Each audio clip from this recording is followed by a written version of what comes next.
Emma clutched the steering wheel with trembling hands as her old silver sedan shuddered for the 5th time that morning. The rain came down harder, the wipers squeaking helplessly against the windshield.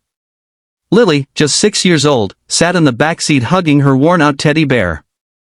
"Mommy, are we going to be late again?" she asked softly, her voice small over the sound of the rain. Emma glanced back with a tired smile. "Not if we can help it, sweetheart." But deep inside, she knew they weren't making it anywhere soon.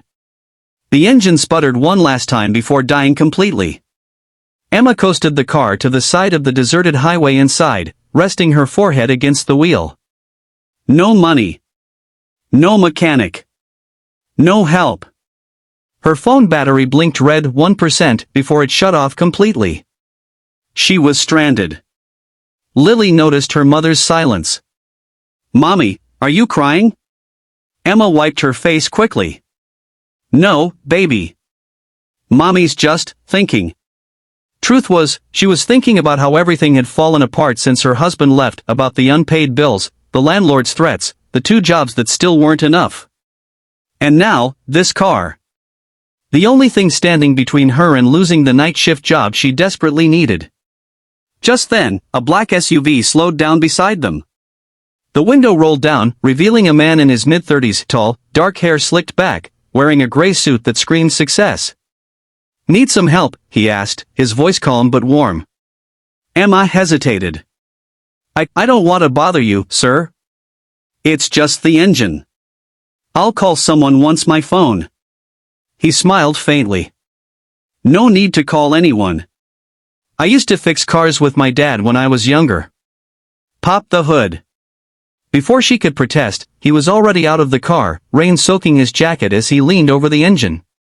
His hands, those of a man who clearly hadn't worked under a hood in years, moved with unexpected skill and care. Lily peeked out the window, eyes wide. "Mommy, he looks like one of those movie people." Emma couldn't help but laugh softly. "Yeah, he kinda does, doesn't he?" After 20 minutes of tinkering and a few muttered curses at the rain, the engine coughed, then roared back to life. Emma gasped, pressing her hand over her heart. I can't believe it," she said. "You fixed it." He shrugged lightly, wiping his wet hands on a handkerchief. "Just a loose connection. It happens. Try to get it checked soon, okay?" Emma reached into her bag, fumbling for her wallet. "Please, let me pay you something. You just saved me." He waved her off. "No need. Just get home safe." Before she could even ask his name, he was back in his SUV and gone into the rain, like he'd never been there at all. Lily watched the taillights fade. "Mommy, who was that man?"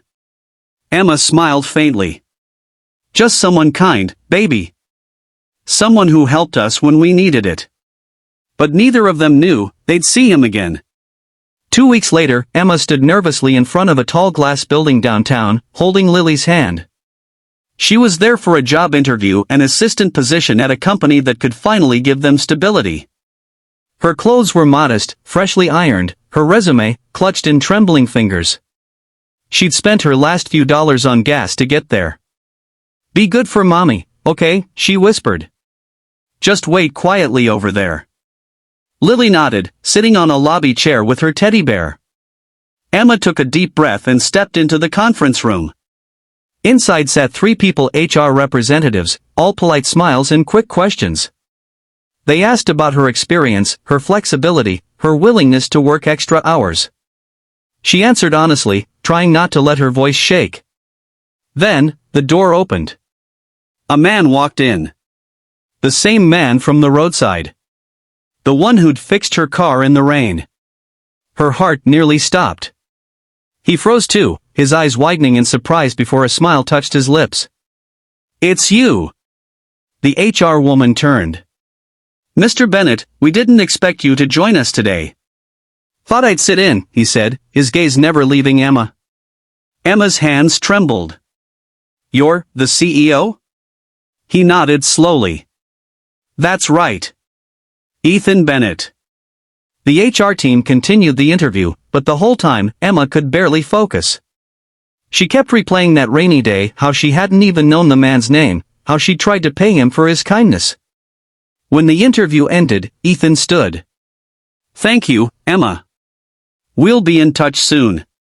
She nodded, turning to leave, but before she could reach the door, Lily ran in.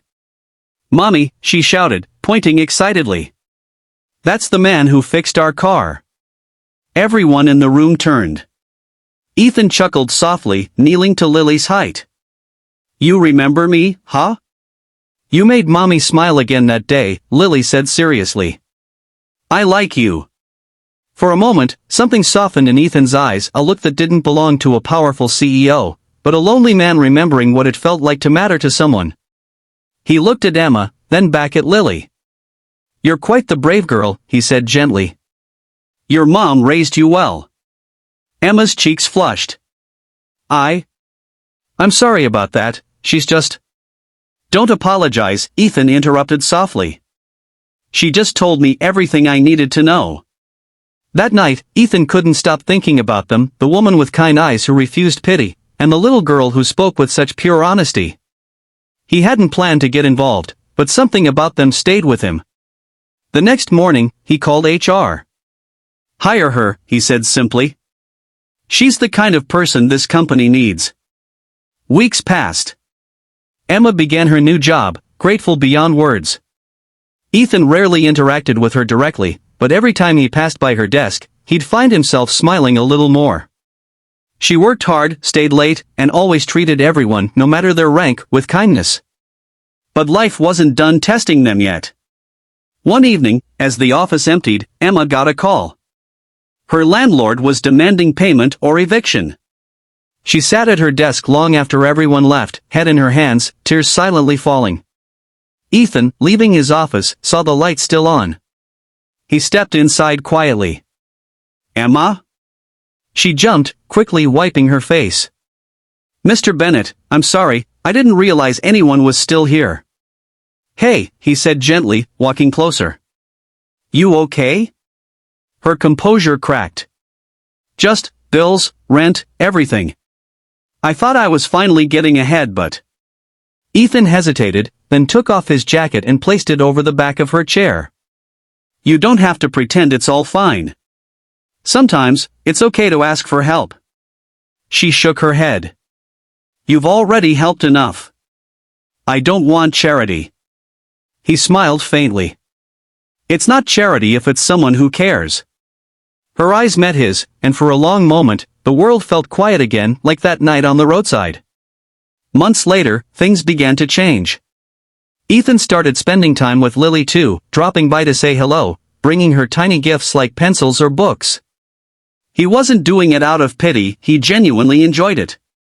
Lily had a way of melting his guard, her laughter filling spaces in his life that had long felt empty since his wife passed away years ago. One day, at a company family event, Lily grabbed his hand and said the words that made everyone stop and look. "That's the man who fixed our car, Mommy." And for the first time, Ethan didn't just smile, he laughed. Because in that moment, he realized she was right. He hadn't just fixed a car that day. He'd found something broken in himself too. Time passed. Emma grew confident, her life stable, her heart lighter. And Ethan, once the lonely CEO, found himself drawn to the warmth of the small family who reminded him what kindness could do. On Christmas Eve, he showed up at their door, holding a small gift for Lily, a new coat. Emma blinked in surprise. "Mr. Bennett, what are you doing here?" He smiled shyly. "Call me Ethan. Anne. I just wanted to say thank you for reminding me what really matters." Lily jumped into his arms, laughing. "You're part of our family now, right?" He looked at Emma, his eyes soft. "If you'll let me be." And under the soft glow of the porch light, the broken pieces of 3 hearts finally found their way home.